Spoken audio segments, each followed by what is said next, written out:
ಇದೆ. ಇದರಲ್ಲಿ 35% ಹೃದಯಾಘಾತಗಳು 45 ವರ್ಷಕ್ಕಿಂತ ಚಿಕ್ಕವರಲ್ಲಾಗ್ತಾ ಇದೆ. ನಮಸ್ಕಾರ ಎಲ್ರಿಗೂ.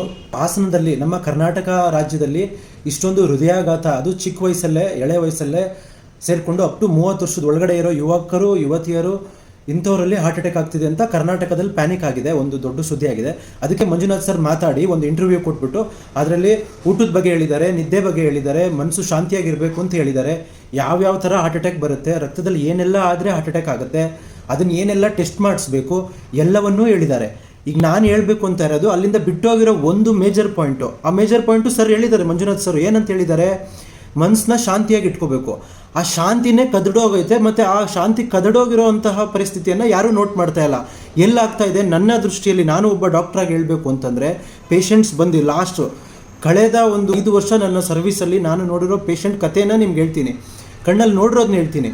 ಆ ಮನಃಶಾಂತಿ ಎಲ್ಲೇ ಹಾಳಾಗ್ತಾ ಇದೆ, ಒಂದು ಮೊಬೈಲಿಂದ, ಡೈರೆಕ್ಟ್ ಮೊಬೈಲಿಂದ. ಈಗ ಮೊಬೈಲಲ್ಲಿ ಎಲ್ಲ ಅನಾನುಕೂಲನ ಇಲ್ಲ, ಅದರಲ್ಲೂ ಮೇಜರ್ ಆಗಿ ಯಂಗ್ಸ್ಟರ್ಸಲ್ಲಿ ನೀವು ಯೋಚನೆ ಮಾಡಬೇಕು. ಯಾರೆಲ್ಲ ಈ ವಿಡಿಯೋ ನೋಡ್ತೀರಾ ನೀವು ಯೋಚನೆ ಮಾಡಿ, ನನ್ನ ಮಾತನ್ನೇ ನಂಬೇಡಿ. ಫಸ್ಟ್ ಥಿಂಗು, ಮನಸ್ಸು ಹಾಳಾಗೋಕ್ಕೆ ಆಲ್ರೆಡಿ ರಿಸರ್ಚ್ ಹೇಳ್ತಾ ಇದೆ. ಏನಂತ ರಿಸರ್ಚ್ ಹೇಳ್ತಾ ಇದೆ, ತುಂಬ ಹೊತ್ತು ಮೊಬೈಲ್ ನೋಡೋದ್ರಿಂದ, ಅಂದರೆ ಸೋಷಿಯಲ್ ಮೀಡಿಯಾದಲ್ಲಿ ಬೇರೆ ಬೇರೆ ವಿಷಯಗಳನ್ನು ನಮ್ಮ ಖುಷಿ ಆಗಂಗೆ ಆ ವಿಡಿಯೋ ಕೊಡ್ತಾ ಹೋಗುತ್ತೆ. ನಾವು ಕುತ್ಕೊಂಡು ಗಂಟೆಗಟ್ಟಲೆ ನೋಡ್ತಾ ಹೋಗ್ತೀವಿ. ಇಲ್ಲಿ ಫಸ್ಟ್ ಪಾಯಿಂಟ್ ಅರ್ಥ ಮಾಡ್ಕೋಬೇಕು, ಗಂಟೆಗಟ್ಟಲೆ ಒಂದು ಕಡೆ ಕೂತಿದ್ರೆ ನಾವು ಹಾರ್ಟ್ ಆಕ್ಟಿವಿಟಿ ಎಲ್ಲಾಗುತ್ತೆ. ಫಿಸಿಕಲ್ ಇನ್ಆಕ್ಟಿವಿಟಿ ಭಾರತ ದೇಶದಲ್ಲಿ 51% ಆರ್ ಫಿಸಿಕಲಿ ಇನ್ಆಕ್ಟಿವ್. ಎರಡನೇದು, ಅದು ಅಡಿಕ್ಟಿವ್ ಅಂತೆ. ಹಂಗೆ ಕೂತು 10 ದಿನಕ್ಕೆ ನಾವು 3 ಅವರ್ ಥರ ಕೂತ್ಕೊಂಡು ಮೊಬೈಲ್ ನೋಡಿದ್ರು 30 ಅವರ್ ಕುಂತ್ಕೊಂಡಂಗೆ ಆಯಿತು 10 ದಿನಕ್ಕೆ.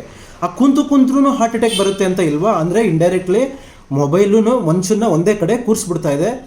ಜೊತೆಗೆ ಮಾನಸಿಕವಾಗಿ ಮನುಷ್ಯ ಹೆಂಗೆ ನೆಮ್ಮದಿಯಾಗಿರೋಕ್ಕೆ ಸಾಧ್ಯ, ನೀವೇ ಹೇಳಿ? ಬೆಟ್ಟಿಂಗ್ ಆ್ಯಪ್ ಅಂತ ಒಂದಷ್ಟು ಆ್ಯಪ್ ಮಾಡಿಬಿಟ್ಟಿದ್ದಾರೆ. ಯಂಗ್ಸ್ಟರ್ಸ್ ಎಲ್ಲ ಅದರಲ್ಲಿ ಬೆಟ್ಟಿಂಗ್ ಮಾಡ್ತಾ ಇದ್ದಾರೆ. ಯಾಕೆ ಇದು ಸರ್ಕಾರಕ್ಕೆ ಗೊತ್ತಿಲ್ವಾ? ಇದು ಸಾವಿರಾರು ಕೋಟಿ ಟರ್ನ್ ಓವರು ನಡೀತಿರುವಂಥ ಬೆಟ್ಟಿಂಗ್ ಆ್ಯಪ್ ಪೂರಾ ಇಂಡಿಯಾದಲ್ಲಿ. ಅದು ಯಾರಿಗೂ ಕಾಣ್ದಂಗೆ ಹೋಗ್ಬಿಡ್ತಾ ಇದೆ. ಈಗ ನಮ್ಮೂರಲ್ಲೇ, ಸ್ವಂತ ನಮ್ಮೂರಲ್ಲೇ 1 ಎಕರೆ ಭೂಮಿಗಿಂತ ಕಮ್ಮಿ ಇರೋರು, ಪಾಪ ಅರ್ಧ ಎಕರೆ ಇರೋರು, ಅಂಥವ್ರ ಮಕ್ಳುಗಳು ಜೂಜಾಡಿ, ಕ್ರಿಕೆಟ್ ಬೆಟ್ಟಿಂಗೋ, ಕಬಡ್ಡಿ ಬೆಟ್ಟಿಂಗೋ, ಲೂಡೋ ಆಡಿ, ಇನ್ನೇನು ರಮ್ಮಿ ಸರ್ಕಲ್ ಅಂತ ಆಡಿ, ಇಂಥ ಬೆಟ್ಟಿಂಗ್ಗಳನ್ನ ಆಡಿ ಸಾಲ ಮಾಡ್ಕೊಂಡಿರೋ ನಿದರ್ಶನ 100 ಇದೆ. ಎಲ್ಲ ಊರಲ್ಲೂ ಇದೆ. ಇದನ್ನ ಯಾರೂ ನೋಟ್ ಮಾಡ್ತಾ ಇಲ್ಲ. ಇದು ಈಗ ತನಿಖೆ ನಡೀಬೇಕಾದ್ರೆ ವ್ಯಾಕ್ಸಿನ್ ಮೇಲೆ ಹೇಳ್ತೀರಾ, ಅವ್ರು ತಿಂದಿದ್ದ ಊಟದ ಬಗ್ಗೆ ಕೇಳ್ತೀರಾ, ಅವರು ಹೆರಿಡಿಟ್ರಿ ಬಗ್ಗೆ, ಅವ್ರ ಜೆನೆಟಿಕ್ಸ್ ಬಗ್ಗೆ ಮಾತಾಡ್ತೀರಾ. ಯಾರಾದರೂ ಒಬ್ಬರು ಇದರಲ್ಲಿ ಡೀಪ್ ಲೆವೆಲ್ ತನಿಖೆಗೆ ಹೋಗಿ, ಎಷ್ಟು ಯುವಕರು ಇವತ್ತಿನ ನಮ್ಮ ರಾಜ್ಯದಲ್ಲಿ, ಕರ್ನಾಟಕ ಒಂದರಲ್ಲಿ ಎಷ್ಟು ಯುವಕರು ಜೂಜಲ್ಲಿ ತೊಡಗವ್ರೆ, ಅದು ಮೊಬೈಲ್ ಥ್ರೂ ಅಲ್ಲಿ, ಎಷ್ಟು ಯುವಕರು ಮೊಬೈಲಲ್ಲಿ ಸಾಲ ಪಡೆದಿದ್ದಾರೆ. ಈ 2 ಫ್ಯಾಕ್ಟ್ರಲ್ಲೇ ಎಷ್ಟೋ ಲಕ್ಷ ಯುವಕರು ಆಲ್ರೆಡಿ ಇದರೊಳಗಡೆ ಕಳೆದೋಗಿದ್ದಾರೆ. ಅವ್ರ ಅಪ್ಪ ಅಮ್ಮಂಗೂ ಹೇಳೋಕ್ಕಾಗದೆ, ಸ್ನೇಹಿತರಿಗೂ ಹೇಳೋಕ್ಕಾಗದೆ ಸುಸೈಡ್ ಮಾಡ್ಕೊಂಡು ಸತ್ತೋಗ್ತಾ ಇರೋರು ಎಷ್ಟೋ. ಇನ್ನು ಉಳಿದವರಲ್ಲಿ ಮನಸ್ಸು ನೆಮ್ಮದಿ ಹಾಳಾಗೋಗುತ್ತೆ. ಆ ಮನಸ್ಸು ನೆಮ್ಮದಿ ಹಾಳಾಗೋದ್ರೆ ನಿದ್ದೆ ಬರಲ್ಲ. ಇನ್ನು ಮಂಜುನಾಥ್ ಸರ್ ನಿದ್ದೆ ಮಾಡಿ ಅಂತಿದ್ದಾರೆ, ನಿದ್ದೆ ಎಲ್ಲಿ ಮಾಡ್ತೀರಾ? ನಮ್ಮ ಶಕ್ತಿ ಇರೋದು 1 ಲಕ್ಷ, 10 ಲಕ್ಷ, 20 ಲಕ್ಷ ಸಾಲ ಮಾಡ್ಕೊಂಬಿಟ್ಟು, ಮನೆ ಮಠನೂ ಆಗಲೇ ಒಂದು ರೌಂಡ್ ಮಾರ್ಕೊಂಬಿಟ್ಟು ಇನ್ನೂ ಸಾಲ ಆಗ್ಬಿಟ್ರೆ, ಇಲ್ಲ ನೀವು ಸತ್ತೋಗ್ಬಿಡ್ಬೇಕು, ಇಲ್ಲ ನೆಮ್ಮದಿಯಾಗಿ ಮನೆ ಕೊಡೋಕೆ ನಿದ್ದೆ ಎಲ್ಲಿ ಬರುತ್ತೆ? ನಿದ್ದೆ ಮಾಡಲಿಲ್ಲ ಅಂದ್ರೂ ಹಾರ್ಟ್ ಅಟ್ಯಾಕ್ ಬರುತ್ತೆ. ಒಂದು ಮೇಜರ್ ಪಾಯಿಂಟು. ಎರಡನೇದು, ಅವಳ ಜೀವನ ನೋಡು, ಇವನ ಜೀವನ ನೋಡು, ಅವ್ರ ಕಾರ್ ತೊಗೊಂಬಿಟ್ರು, ಇವ್ರ ಕಾರ್ ತೊಗೊಂಬಿಟ್ರು, ಎಲ್ಲರೂ ಸಂತೋಷವಾಗಿರೋ ವಿಷಯನೇ ಮೊಬೈಲಲ್ಲಿ ಹಾಕೋದು. ಬಟ್ ಎಲ್ಲರೂ ಜೀವನದಲ್ಲೂ 90% ದುಃಖನೇ ತುಂಬಿದೆ. ಯಾರನ್ನಾರು ಪರ್ಸ್ನಲಾಗಿ ಕೂರಿಸ್ಕೊಂಡು ಮಾತಾಡಿ, ಯಾರೂ ದುಃಖ ಹಾಕಲ್ಲ. ಬಟ್ ಇದನ್ನೆಲ್ಲ ಹೇಳೋದೇನು, ನಾವು ಮೊಬೈಲ್ ನೋಡ್ತೀವಿ, ಆದರೆ ಯಾವುದು ಅನ್ಯತಾ ನಾವು ನೆಗೆಟಿವ್ ತಗೊಳ್ಳಲ್ಲ ಅಂತ ಜನ ಹೇಳೋದು. ಬಟ್ ಇಲ್ಲಿ ನೀವು ತಗೊಳ್ಳಿ ಬಿಡಿ, ಈ ಕಣ್ಣು ಈ ಕಿವಿ ಕೇಳಿಸ್ಕೊಂಡ್ಬಿಡ್ತು ಅಂದರೆ, ಅದನ್ನು ಫೀಲ್ ಮಾಡ್ತು ಅಂದರೆ, ಅದು 10 ಸೆಕೆಂಡ್ಗಾಗಲಿ 20 ಸೆಕೆಂಡ್ಗಾಗಲಿ ಬಂದು ಅದು ಮನಸ್ಸಿನ ಒಳಗಡೆ ಅಂತರಾಳದಲ್ಲಿ ಸಬ್ಕಾನ್ಷಿಯಸ್ ಲೆವೆಲಲ್ಲಿ ಫೀಡ್ ಆಗಿಬಿಡುತ್ತೆ. ಸಬ್ಕಾನ್ಷಿಯಸ್ ಲೆವೆಲ್ಲು ಏನಾದರೂ ಅಫೆಕ್ಟ್ ಆದರೆ, ಸಬ್ಕಾನ್ಷಿಯಸ್ ಲೆವೆಲಲ್ಲಿ ನಿಮಗೆ ಚೇಂಜಸ್ ಬಂದರೆ, ಅದು ಆರೋಗ್ಯದ ಮೇಲೆ ಹೆಂಗೆ ಬದಲಾವಣೆ ಬರುತ್ತೆ ಅನ್ನೋದನ್ನು ರಿಸರ್ಚ್ ಮಾಡಿದ್ದಾರೆ. ಈಗ ಅಂಗೈನ ಹುಣ್ಣಿಗೆ ಕನ್ನಡಿ ಯಾಕೆ ನನಗೆ ಒಂದು ಮೇಜರ್ ಪಾಯಿಂಟ್ ನಾವು ಅರ್ಥ ಮಾಡ್ಕೋಬೇಕು. ಯಂಗ್ಸ್ಟರ್ಸು ಕುಂತಲ್ಲೇ ಕುಂತ್ಕೊಬಿಡ್ತಿದ್ದಾರೆ, ತುಂಬ ಹೊತ್ತು ಮೊಬೈಲಲ್ಲಿ ಕಳೀತಾ ಇದ್ದಾರೆ, ದೈಹಿಕವಾಗಿ ಅವ್ರಿಗೆ ಎಕ್ಸಸೈಸ್ ಇಲ್ಲ. ಎರಡನೇದು, ಮಾನಸಿಕವಾಗಿ ಜಗತ್ತಲ್ಲಿ ಇಲ್ಲದೇ ಇರೋದನ್ನೆಲ್ಲ ತಲೆಗೆ ಹಾಕ್ಕೊಂಡು ಎಲ್ಲರೂ ಚೆನ್ನಾಗವ್ರೆ, ನಾನು ಒಬ್ಬ ದುಃಖದಲ್ಲಿದ್ದೀನಿ ಅನ್ನೋ ಭಾವನೆನ ಆ ಸೋಷಿಯಲ್ ಮೀಡಿಯಾ ಕೊಡ್ತಾ ಇರುತ್ತೆ. ಇದನ್ನು ಗಂಟೆಗಟ್ಟಲೆ ಮಾಡೋಕ್ಕೆ ಬಿಟ್ಬಿಟ್ಟು, ಬೆಟ್ಟಿಂಗ್ ಹಾಕಕ್ಕೆ ಬಿಟ್ಬಿಟ್ಟು, ಸರ್ಕಾರ ಕಣ್ಮುಚ್ಕೊಂಡು ಒಂದು ಕಡೆ ಕೂತ್ಕೊಬಿಟ್ಟು ಅದಕ್ಕೊಂದು ಸ್ಪೆಷಲ್ ರಿಪೋರ್ಟ್ ಮಾಡಬೇಕಾ, ಅದಕ್ಕೊಂದು ಏಜೆನ್ಸಿ ಕ್ರಿಯೇಟ್ ಮಾಡಬೇಕಾ? ಇದು ಡೈರೆಕ್ಟ್ ಬೇರೆ ಆಗಿರೋ ರಿಸರ್ಚ್ನೇ ಇಲ್ಲಿ ಕಂಪೇರ್ ಮಾಡ್ಕೋಬೇಕು. ಇದು ಸರ್ಕಾರದ ಮೇಲೆ ದೋಷಣೆ ನೀವು ಜನ ಮಾಡ್ತಾನೇ ಇರಿ. ಇಲ್ಲಿ ಜೀವ ಹೋಗೋದು ಯಾರ್ದು?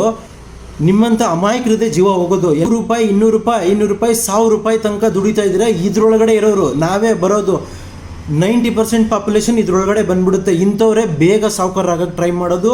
ಆ ಫ್ಯಾನ್ಸಿ ಥಿಂಗ್ಸು ಜಗತ್ತಲ್ಲಿ ಇರೋದನ್ನೆಲ್ಲ ನೋಡಿ ಅವರು ಬೇಗನೆ ಕ್ವಿಕ್ಕಾಗಿ ಏನಾದ್ರು ಮಾಡಬೇಕು ಅಂತಲೇ ಈ ಆಘಾತ ಆಗ್ತಾ ಇದೆ. ದಯವಿಟ್ಟು ಈ ಮೊಬೈಲ್ ಒಳಗಡೆ ಆಗ್ತಾ ಇರುವಂಥ ಈ ದುಷ್ಕೃತ್ಯವನ್ನು ಸರ್ಕಾರನೂ ಕ್ರಮ ವಹಿಸಬೇಕು. ಮತ್ತು ನೀವು ಮನುಷ್ಯರಾದವರು ನಿಮ್ಮ ತಲೆಯಲ್ಲಿ ಬುದ್ಧಿ ಇರಬೇಕು. ನನ್ನ ಆರೋಗ್ಯ ಹೆಂಗೆ ಇಟ್ಕೋಬೇಕು, ಮೊಬೈಲಲ್ಲಿ ಹುಟ್ಟುತ್ತದೆ, ಇಷ್ಟು ಜೂಜಾಡಬೇಕಾ ಬೇಡವಾ, ಎಲ್ಲವನ್ನು ಆಲೋಚನೆ ಮಾಡಿ ದಯವಿಟ್ಟು ನಿಮ್ಮ ಜೀವನ ನೀವು ಇಟ್ಕೊಳ್ಳಿ. ಟೆನ್ಷನ್ ಬಿಟ್ಬಿಟ್ಟು ಇರಬೇಕು ಅಂತ ಅಂದ್ಬಿಟ್ಟು ಮೊಬೈಲ್ ನೋಡೋದಲ್ಲ, ಮೊಬೈಲೇ ಟೆನ್ಷನ್ನು, ಅಲ್ಲಿರೋ ಸೋಷಿಯಲ್ ಮೀಡಿಯಾನೇ ಟೆನ್ಷನ್, ಅಲ್ಲಿರೋ ಬೆಟ್ಟಿಂಗ್ ಆ್ಯಪೇ ಟೆನ್ಷನ್ನು. ದಯವಿಟ್ಟು ಇದರಿಂದ ದೂರ ಇರಿ. ಆತ್ಮ ದೇಹ ಎರಡೂ ಅದು ತಂತಾನೇ ಶುದ್ಧಿಯಾಗಿರುತ್ತೆ. ಇನ್ನೇನು ಮುದ್ದೆ ಕಾಳು ಸೊಪ್ಪು ತರಕಾರಿನೇ ಹಾಸನ ಬೆಲ್ಟಲ್ಲಿ ತಿನ್ನೋದು, ಇನ್ನೇನು ತಿನ್ಬಿಡ್ತೀವಿ ಅಲ್ಲಿ. ಅವಾಗಿವಾಗ ಹುಸಿ ಗೋಬಿ, ಅವಾಗಿವಾಗ ಹುಸಿ ಪಾನಿಪುರಿ, ಅದರಲ್ಲಿ ಏನು ತಿನ್ಕೊಂಡು ಜನ ಬದುಕಿಲ್ವಾ? ಯೋಚನೆ ಮಾಡಿ ಎಲ್ಲಿ ತಪ್ಪಾಗ್ತಿದೆ ಅಂತ. ನೀವು ಸಾಮಾನ್ಯ ಜನ ಬದಲಾವಣೆ ತಂದರೆ ಮಾತ್ರನೇ ಸಾಧ್ಯ. ಇನ್ನೊಬ್ಬ ಯಾವುದೋ ಸರ್ಕಾರದಿಂದ ಯಾವುದೋ ಡಾಕ್ಟ್ರು, ಯಾವುದೋ ಸೈಂಟಿಸ್ಟು, ಯಾವುದೋ ಮೆಡಿಸಿನ್ನ ಉತ್ಪತ್ತಿ ಮಾಡಿ ನಿಮ್ಮನ್ನ ಕಾಪಾಡ್ತಾನೆ ಅಂತ ನೀವು ಅಂದ್ಕೊಂಡು ಕೂತಿದ್ರೆ ನಿಮ್ಮಂಥ ಮೂರ್ಖರು ಇನ್ನೊಬ್ಬರಿಲ್ಲ. ನಿಮ್ಮ ದಿನಚರಿಯಲ್ಲಿ ಬದಲಾವಣೆ ತಗೊಂಬನ್ನಿ. ಆಮೇಲೆ ಪೇರೆಂಟ್ಸು ಮಕ್ಕಳ ಮೇಲೆ ಸ್ಟ್ರೆಸ್ ಹಾಕಬೇಡಿ, ಓದು ಇಲ್ಲ ದುಡಿ ದಯವಿಟ್ಟು ಅದನ್ನು ಮಾಡಬೇಡಿ.